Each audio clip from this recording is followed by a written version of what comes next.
last story of the day, which I think this is a great.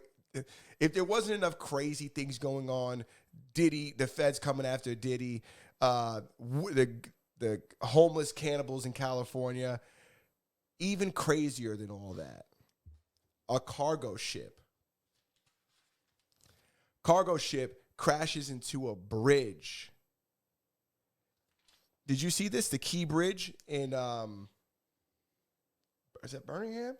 That was in Baltimore, Maryland. Yeah. Sometimes my own notes. Did you see the cargo ship crash into a bridge? We got the video. I'm gonna play the video and then we'll talk a little bit about it. Yes. And then we'll wrap up the show on that. On a nice high note. That's it. We'll do it. So let's check it out. So there's no video, but I'll do some voiceovers for you guys. Here you have a 980 some odd foot cargo ship, right? Comes through the bridge, comes under. Oh, at this point, it's turning around. Look, it's coming back. It's going towards the bridge. So it's coming to us. Wait, this happened at night? Yeah. I thought it was in the day. This is last night. It might have been in the early morning then. You sure this is the right video? This is the right video. Dude, when you see this, you're going to notice that this is the right video. Look, he's heading right towards like the pillar. Is he? Yeah, and you can see the exhaust. Boom. Hits it. But this isn't, there's no brakes in the, look at that. Takes the whole thing out. Were there cars on the bridge? There was cars passing. You see cars passing. Oh, my God, dude. I didn't know there were cars on it. Oh. Took the whole bridge out. He killed people? There's people that they still haven't found yet. Nobody was hurt on the boat. Whoa. People were pulled out of the water. Damn, one of my boys, a merchant marine, he's a boat captain. I would like to have him on here to discuss what the hell could have went wrong there. They're saying that it wasn't like a single person's fault, that there's a mechanical failure. They flicked the lights on a little late. Somebody just woke up. You seen that? What's weird is that look at the exhaust come on. Like you could see that they're like gassing it at some point, maybe to try to pull it back. Yeah, they're gassing it in reverse because there's no brakes. There's only reversing. That's what I'm saying. So they're trying to make that thing go backwards. Oh, man. And it takes so long to turn a boat that size. There's no way they were clearing that. Damn, that was real like, there's you see the cars passing by, right? Bridge dead ahead.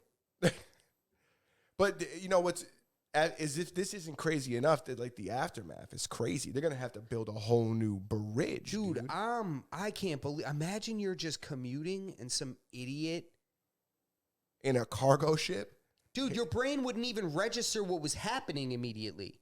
You know what I mean? No, I would think I'm in some movie with like The Rock. You'd be like, wait, what the holy shit? The bridge is falling. Wow.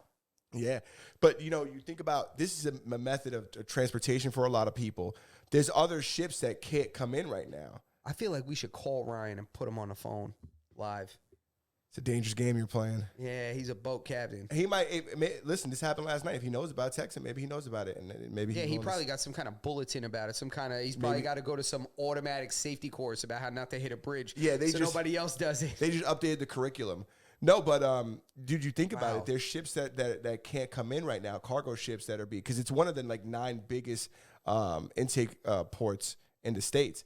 Wow. And there's ships that are coming in that are being held up right now because they can't come in because of this situation.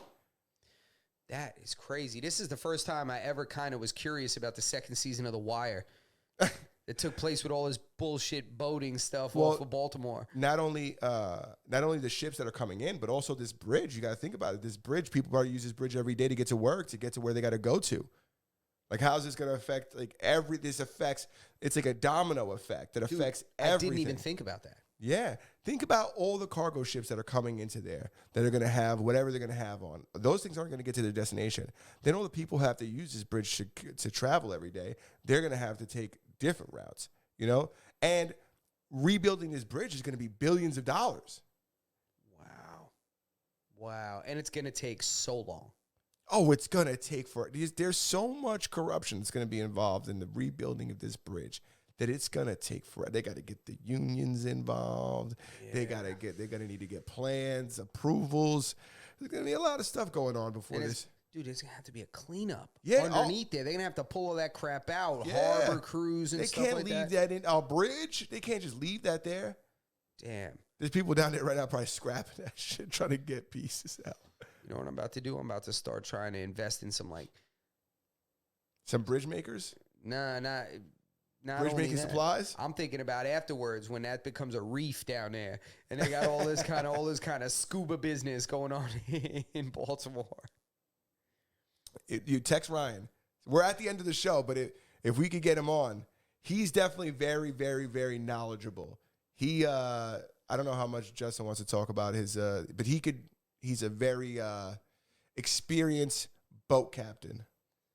Yeah, I'm gonna see what he's up to. I must have missed him. I'm one of these idiots that I have to look in my messages, and I always overlook the person I'm looking for. I have to scroll in my recent texts until I find you instead of search for you.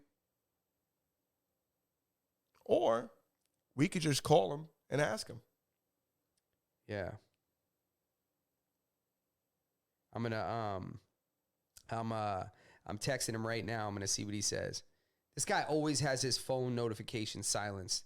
This guy's one of those guys that's like, doesn't answer his phone. He doesn't answer texts. He's like, nope, I'm outdoors. I'm doing things. All right. I'm not living through my phone. So it looks like we're not getting Ryan tonight. Now, let's see. Notify anyway. I'm pushing it through. Sent it all shaky like this. Wait, does it say he's like on Do Not Disturb? Yeah, it says Do Not Disturb, and I sent it anyway. Dude, iPhones are crazy. Yeah, you can force it through. It says notify him anyway. And I was like, yeah. I hit it, and then the message goes like this. It jumps out and it shakes and goes back. That's pretty cool. A few moments later. We're going to give him one attempt, and then we're going to wrap the show. Even if he has no idea about the story, I got some questions to ask. All right, live on the line. Yo, nobody's safe anymore since we hooked this up. Just now that we got this, if you even know anything. Nobody's safe, bro. Yo, Ryan. What up? Yo, what up? Bro, you're on the Bluetooth live on the podcast right now. You don't say anything crazy. What's going on? Not much, man. We wanted to ask you because you're such an expert here on certain things. You understand about boats. You understand about water Baltimore. safety. Dude. Yeah. Can you give us some insight on Baltimore? How does a mistake like this happen?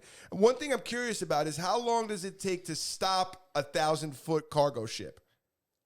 It takes miles. Oh, shit. Yeah? Miles. Yeah.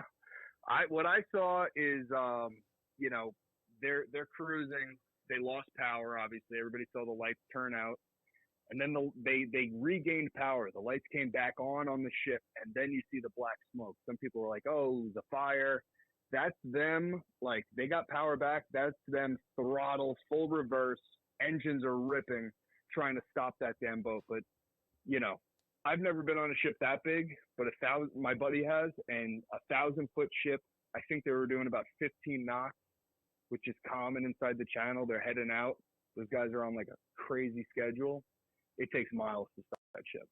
Wow. Can you equate and there's 15 no regulation knots in miles real quick? 15 knots. Like a rough estimate. I don't know. It's like Ryan only knows knots. His car's converted to knots. Yeah, it's like a little bit faster than miles per hour. Okay. All right. I think it's like 1.125 to 1. Oh shit. It's like, yeah, it's not much. All right. Yeah. So you said it takes miles to stop that thing. Miles. Wow. Miles. Man. That's insane, dude. See, what's crazy is this is why we phoned you in as the expert. And what I was saying, everyone, some people are like, oh, it's a terrorist attack. It could have been this. And it's like, if you're doing 15 miles an hour or 17 miles an hour and, you're steering your ship, you're doing like 5 degrees left rudder, 5 degrees right rudder, you're maneuvering the ship to go right in between the bridge joists. And, and then all of a sudden you lose power. You just lost steering. You just lost your engines. And if you were at 5 degrees right rudder when you lost power, the ship's ripping 15 miles an hour at 5 degrees right rudder. It's like you'll eventually do a full circle. That's like you're diving, your heading is diving to the right, you know. That's why it looked like they were like almost like crab walking, like they were like going sideways almost, because it looks like they were. That makes sense now. Because I was thinking to myself, man, isn't it harder to hit these, like to hit the bridge? Like the openings there's much more space to go through the openings than it is to hit the bridge. Yeah, I mean most ships you got to be more concerned about bottoming out underneath the bridge. You know, you got to worry about your vertical clearance underneath. Oh, true, because you could drag under there, right?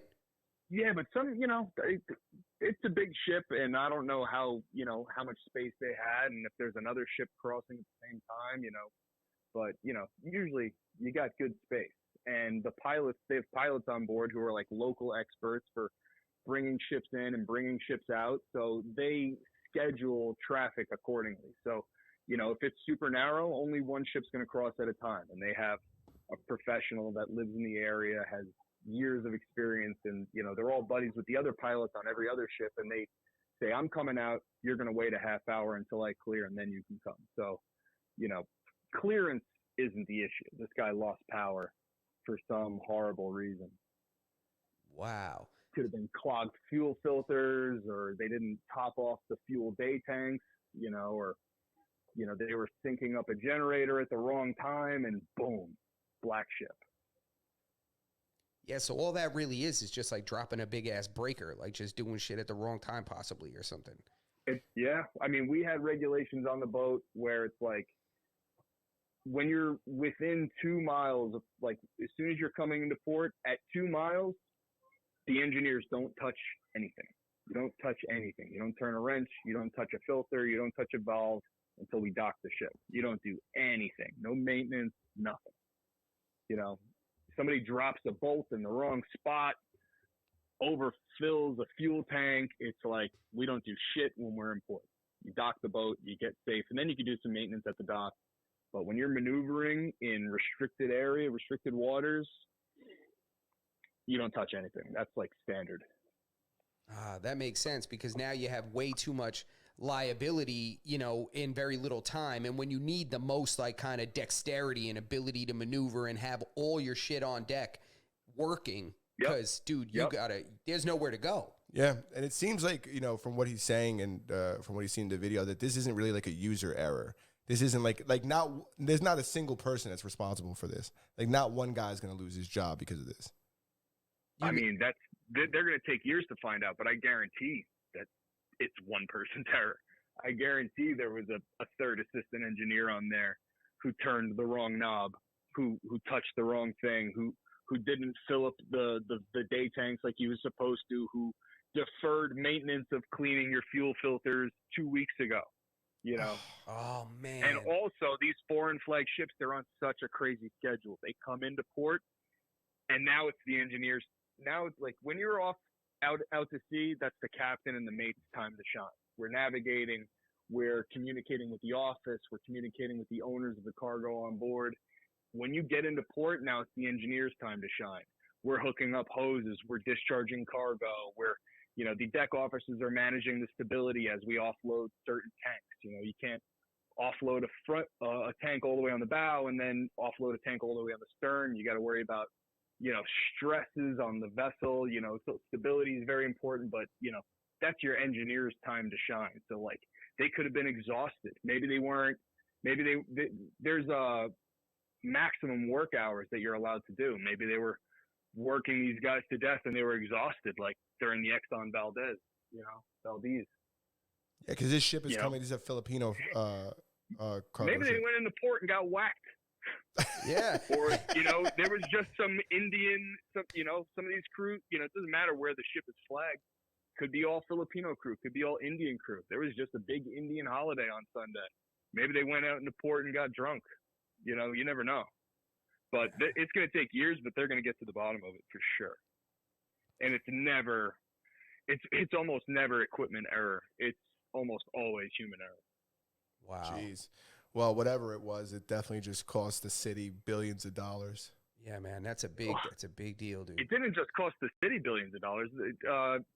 Biden was just on TV saying that the federal government's going to pay for the entire reconstruction of the bridge. That's nice of us. That's nice of us. I was like, have you ever heard of subrogation attorneys? How about the ship company pays for some of this? Yeah, can we? Yeah. They didn't have insurance? Can we call Geico first to see if they're going to cover any of this? Yeah, for real. Yeah, he's real quick to give out our money. Jesus Christ. Wow, man. Well, thank you, man. We appreciate you I don't being want to hijack your podcast. Dude, hijack it, dude. I'm calling you after this because you're on our next episode, and we're gonna hash this whole thing out. We're gonna do a reenactment. I'm gonna build a canal in my basement, and we're gonna do a reenactment of this thing. That's right. We're gonna take Berto in a little cart and a little boat cart, and we're gonna push him into a pole. Yeah, I want you to take control of the ship, and I want you to show us how you would have handled this situation. Prevent me from hitting that pillar. Dude, you are the man. Thank you so much, man. We really appreciate you, man. Impromptu call. To all the listeners out there, you guys better like and subscribe. These guys are the truth. Yeah, we appreciate you, man. Thank you, appreciate you, man. All right, big love. All right, later, brother.